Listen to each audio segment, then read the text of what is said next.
Walk out the door, you see someone that you know and they ask you how you are, and you just have to say that you're fine when you're not really fine, but you just can't get into it because they would never understand.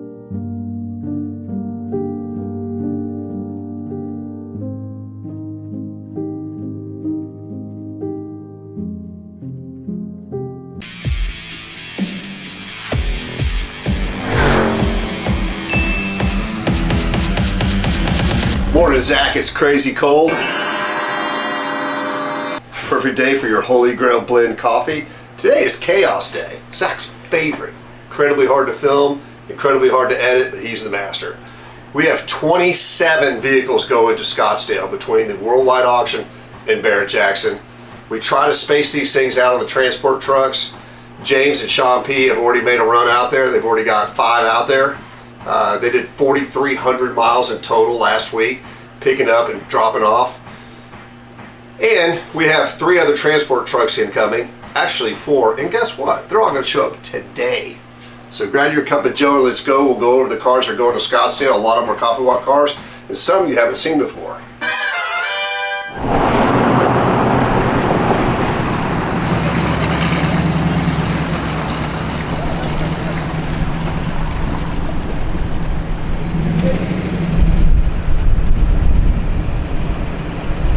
How's that, Alex? Cool, but freezing. Cool but freezing because the window's down. It really is a treat to get to drive a Tiger. It's a mini Cobra. Yeah. And the way this was set up, it's actually a Cobra eater. Yeah, it is. Incredibly fast. Now, everything's done on this car except for the soft top, but there it is. It comes with it. This car's dialed in. Again, it's going to worldwide. Selling Friday, December 26th. You'll put that in the trunk, James. That'd be outstanding. Here's a car you guys haven't seen that Alex is glad it's out of the warehouse just because it's been in the way, not because it's not outstanding. 1962 Mercedes 190 SL that was last inspected in 1981 and last driven in 1981 when we found this in Fort Worth. We didn't have time that day to get our camera. We had to haul out there to get it. It was kind of a neat deal, but it was raining anyway. So I'm not a 190 SL expert, but I know enough to be dangerous. I think this car has every option. I think so. So hardtop is a significant option. You got clock as an option, AM/FM radio is an option, ashtray and cigarette lighter is an option. But what's really an odd option on this is you got the buddy seat in the back for one person to sit sideways. Wow. So I believe this has every option you can get. And what else is amazing is it runs and drives. The body on this car is beautiful. It has no rust. The interior is a little bit tired, original leather, but we just chose to leave it as we found it. So how cool is that? A 190 SL that we rescued has been sitting since 1981. 42 years. Update on the Morgan. How you like that, James? I like that car. After looking through the records and talking to the son, we're not sure how long this car's been sitting. So let's just say 1992. A while. 41 years. A while. We did the fuel system, did the batteries, and this thing started right up. All the lights work, everything works, and much to my surprise, I didn't know it when we bought this because I knew it had a tonneau cover, we knew it had the toolkit, incredible books and records. The top was folded up like in a tiny, I don't even know how they folded it so small. But anyways, there's the original soft top and the side curtains. Again, this Morgan, I believe, has every option you can get because back then, tonneau was an option. Side curtains, top, wire wheels, and it is all numbers matching, and we did get the documents from Morgan that it is a numbers matching TR4 drivetrain. Now this is a +4, not to be confused with a 4-seat Morgan. This is a 2-seat Morgan. Left-hand drive, which is extremely rare. Now here's another one you guys haven't seen. It's been in the warehouse. We actually rescued this out of a barn in California, and yes, this Jaguar was actually in a barn. Don't know how long this car's been sitting. The widow says she thought since the 60s. Wow. Not sure. We got it back. The motor was free in it. It was not locked up. We didn't have any keys, but we hotwired it, did an external fuel source, and it lit right up. We have a video of this engine running because it's not gonna be running when it crosses the block.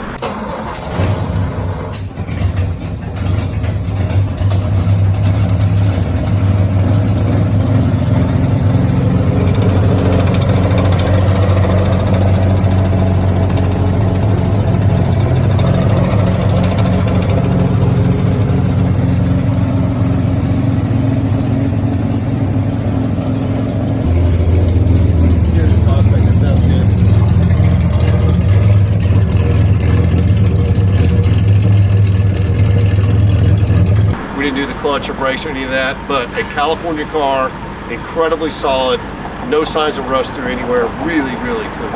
So we got two cars here that you guys have never seen. Volkswagen's already in there, came out of Victoria, Texas. This thing has a good turning radius.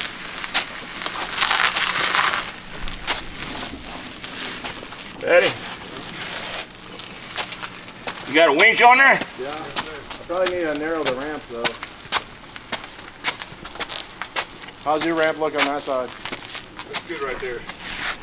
27,000 mile, 1978 Volkswagen convertible. That's a great find.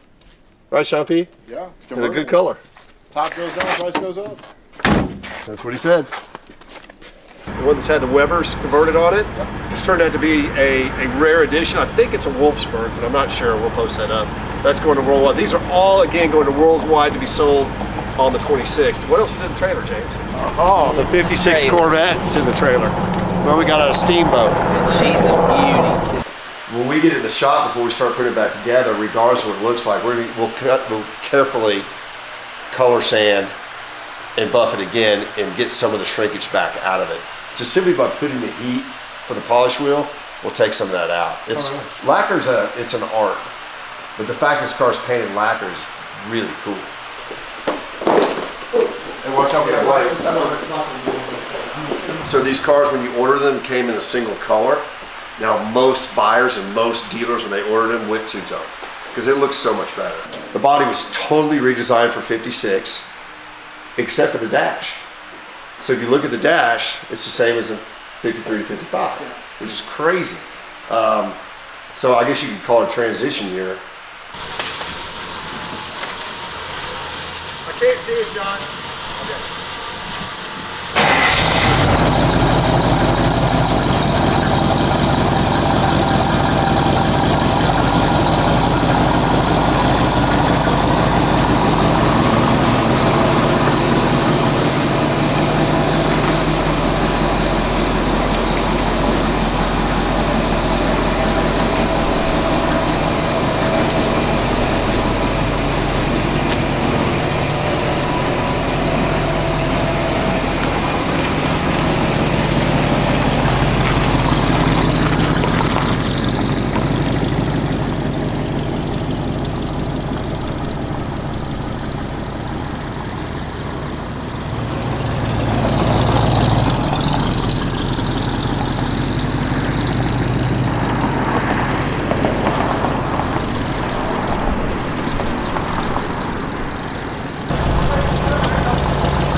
Turned out beautiful. That car runs great, doesn't it, Alex? Yeah. Really cool, 2.4, power glide, basically just a go fast car, heater delete, radio delete.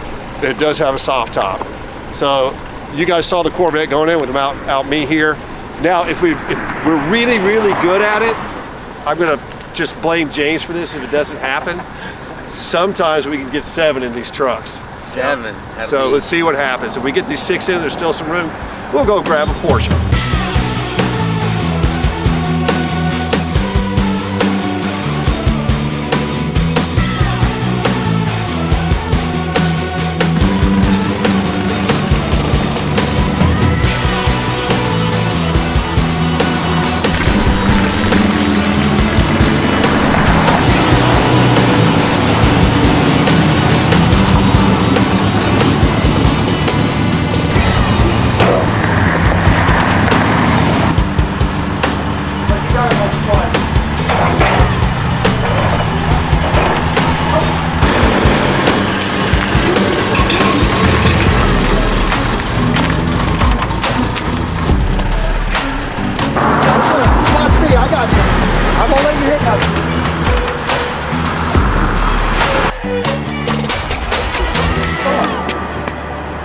This is how you get out of a sports car when you're over 50, right? Yeah. Yes, sir. Y'all seen that? Heck yeah. I think this is the way you have to do it. Next year you're Fall in and fall out. That's what you have to look forward to when you get old. Kind of look like lightning. You can't say that.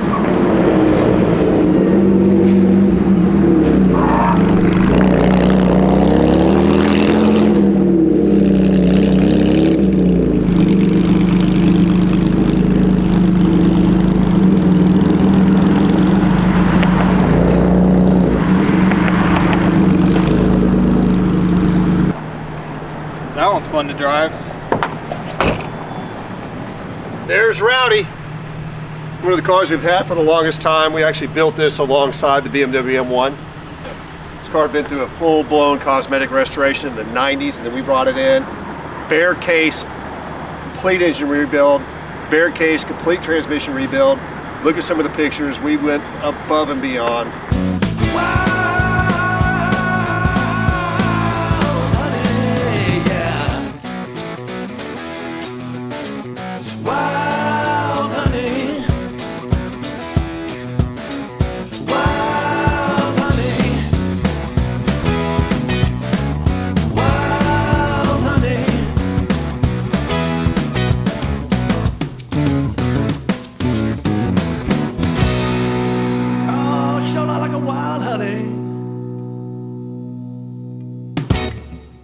All the plating. Big Josh did an incredible job on this car. He did. This is going to be a labor of love, which means I spent too much money on it. Went through the entire AC system. It's got one of the rare set of seats you'll ever see. Dark brown with houndstooth. And if you watch the Coffee Walk episode it came off of, when we looked at it, there was no numbers on the case. So this is a 2.7 liter now. Yes. Incredible machine. She's a beaut, Clark. It's a beaut, Clark. It's a beaut. So this is the last one we're loading today on this truck. Passport transport going to Worldwide. We got 7 on it. Now we're going to head over and load up a truck going to Barrett Jackson.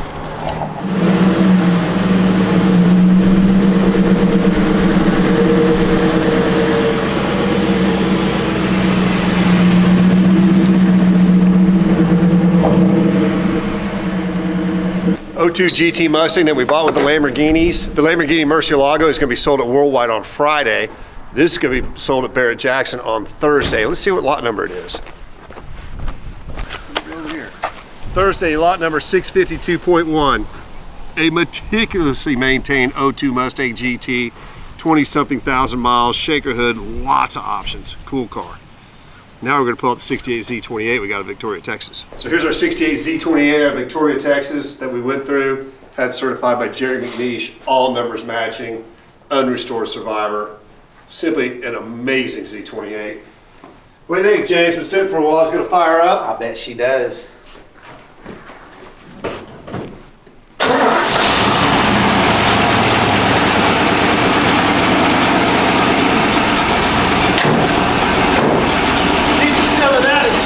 Degrees outside.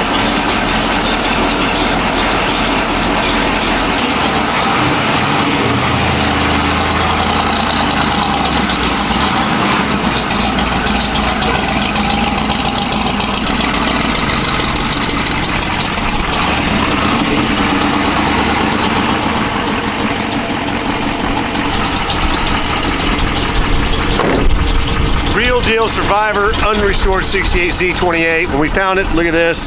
Last inspected 1980. No, last inspected 1979, which would have been in 78. Unbelievable history. You gotta check out that Coffee Walk. Lot 1152 selling Friday. You want a real deal, certified numbers matching 68Z.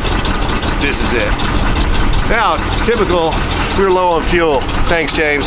No problem. At least you're consistent. Gotta love it. You know there's 2 things that cars need to run? What's that? A battery And fuel. Can you repeat that for me? Battery and fuel. And they're not supposed to have very much in them, so we're doing a good job. You overachieve. I do, yes sir. Hey, if you're gonna do it well, right? Yeah.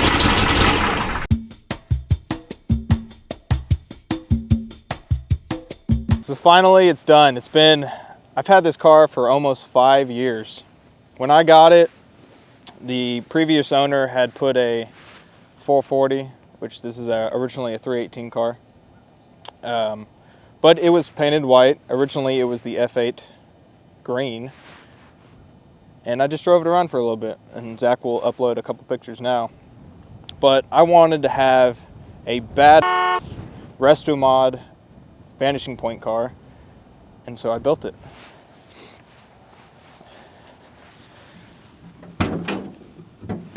I started by stripping the whole car down, put it on a rotisserie, and had it sandblasted.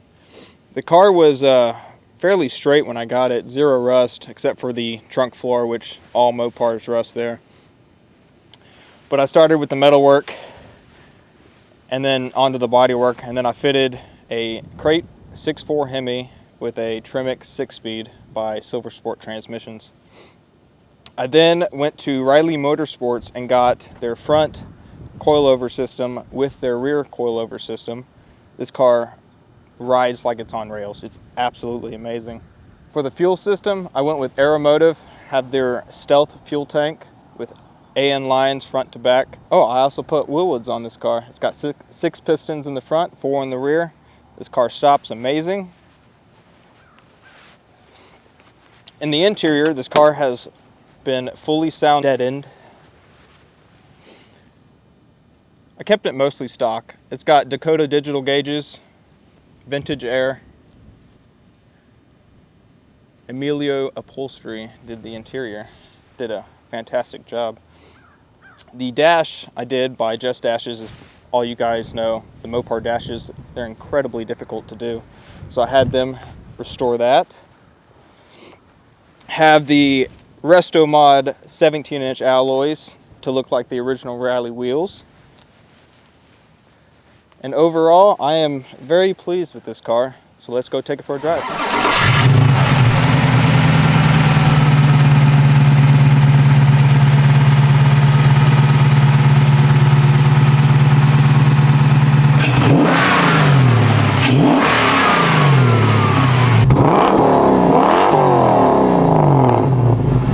It is freezing today, but luckily I have vintage air.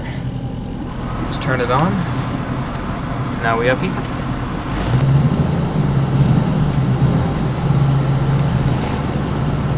So far, since completion, I have only put 247 miles on this car.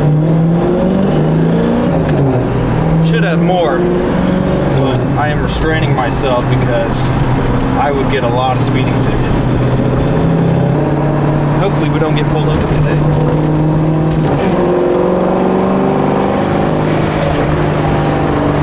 This car just handles great. Rides like it's on rails. I wish I didn't have to sell it. But, you know, when you need something... What do you mean by that?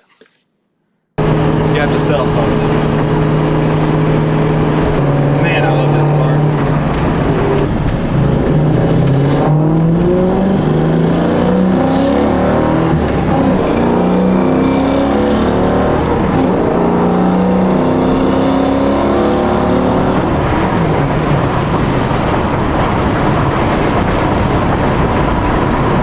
And it stops great with the Willwoods too.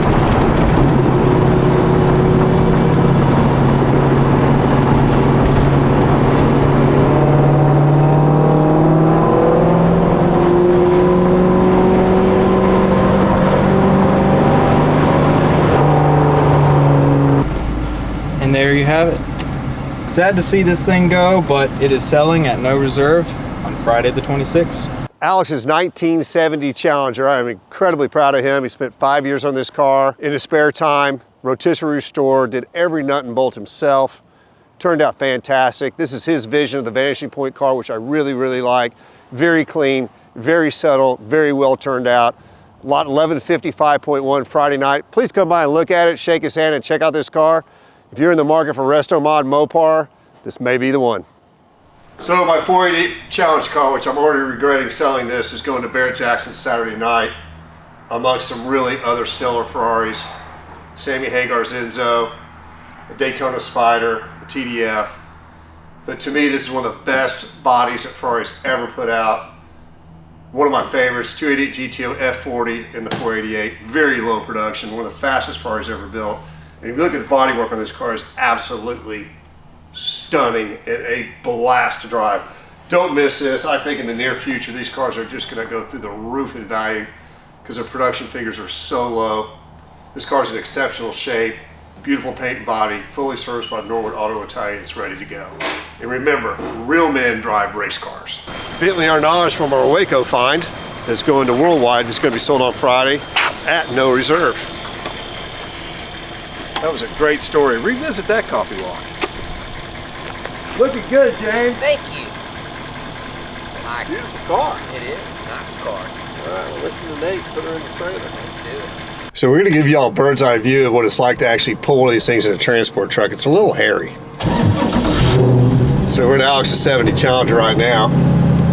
So you go on the back deck, they lift the deck up to the upper level, and then you drive into the truck.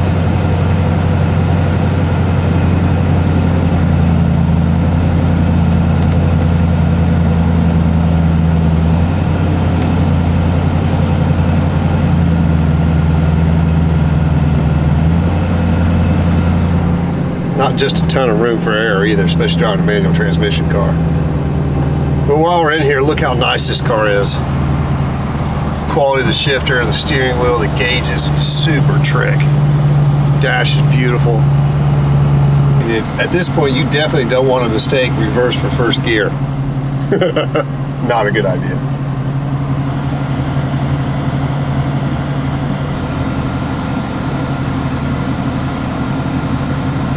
So look out to the left now. You're as high as the top of the pitch of the roof. It's pretty cool feeling. It's kind of crazy.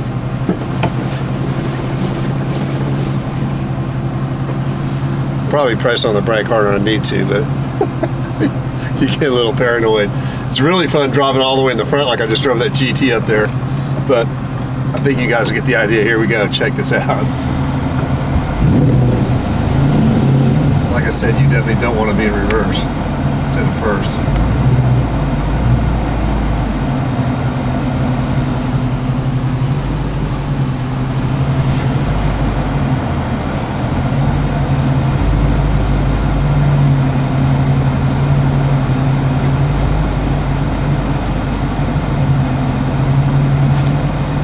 There we go.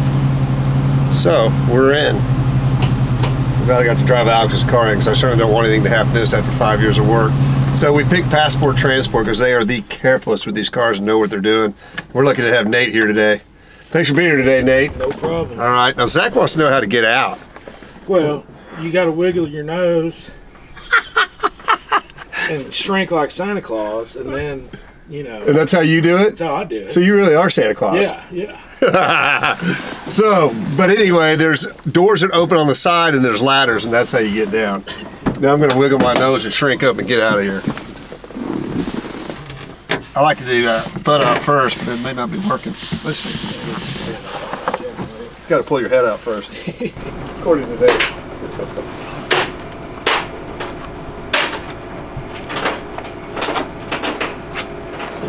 Pretty cool, huh? Now all we have left is a 488.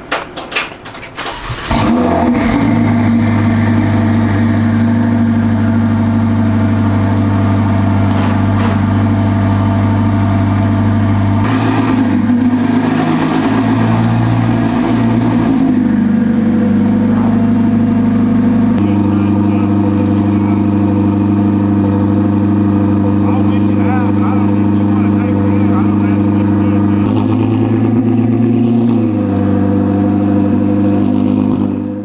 Walk out the door, you see someone that you know and they ask you how you are, and you just have to say that you're fine when you're not really fine, but you just can't get into it because they would never understand.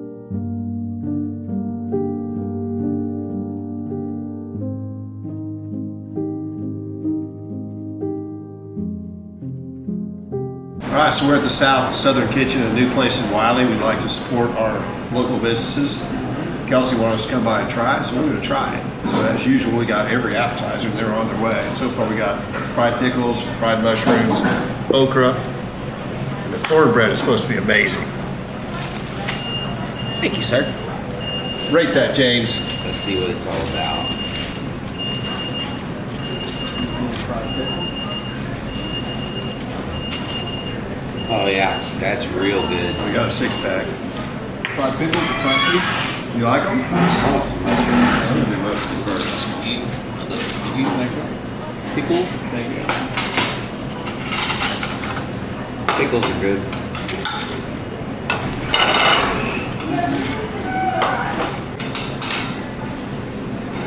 I like the mushroom. Careful, they're hot. And they're good. And then this is the beef meat pie, and this is the crawfish burger. That's all you Beef do, meat Zach? pie and a crawfish meat pie. Wow, look at that. Fresh and flaky, kind of like you, James. Yes, sir. Baked in a buttery, flaky Here we go. crust. Here we go. Baked on a buttery, crispy crust. Flaky. I like flaky again. Boudin ball, jambalaya ball. Which one do you want to try? Jambalaya.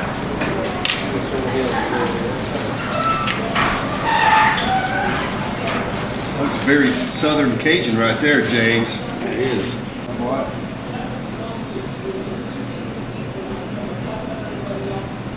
Ooh. Jambalaya ball is the best bite for sure so far. Really? Really good. Wow. What do you think, Alex? Pretty good. Did you try that? Yep. So that's a boudin ball. Yes. That's super Louisiana. Jambalaya balls, outstanding. Okay. I like boudin ball too, but jambalaya ball is the bomb. Jambalaya is good. Pass that down to Alex, you gotta try that out. So this is kind of like a maid ride. A what? Ever maid ride, you guys? Oh yeah. James wasn't there. This is a maid ride meat pie. It's made right. Is it good? Huh? That's exactly what it tastes like. Last but not least on the appetizer menu, jalapeno poppers. Oh yeah. I think we should all do it at the same time. Well, I'm good. I'm afraid of vegetables. I don't know. It's just, you I don't know know, if that's a vegetable, but I don't know, actually.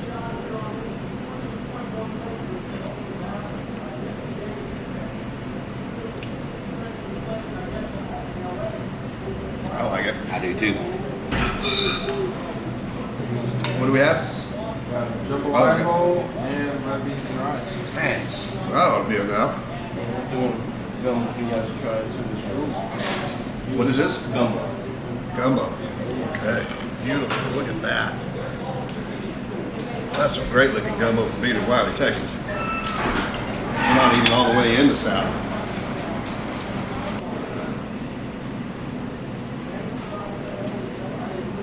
Jumbo's good. I think that bowl will be enough to fill you up. So I got the blackened catfish with etouffee sauce on top with dirty rice. Wow. Looks great.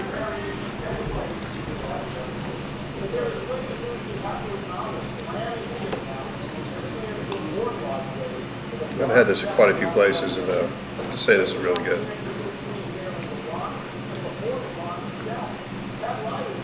Best Bite jambalaya ball. Okay. Gumbo is outstanding, It is. and this is a great entree. So the South. You know, we have our staple places that we absolutely love. Ballard Street Cafe, Nikki's Barbecue, Nikki's, and when we had our company Christmas party, Creekside Fire and Grill. there you go, Creekside Fire and Grill. So you guys show the South some love up on 1378, especially you guys local, and tell them that you saw us here. They didn't pay us to be here. Kelsey recommended it and said it was great. It really is good. See you next week. As always, please Like, tag, share, and follow, and most importantly, subscribe to our YouTube channel. See you next week.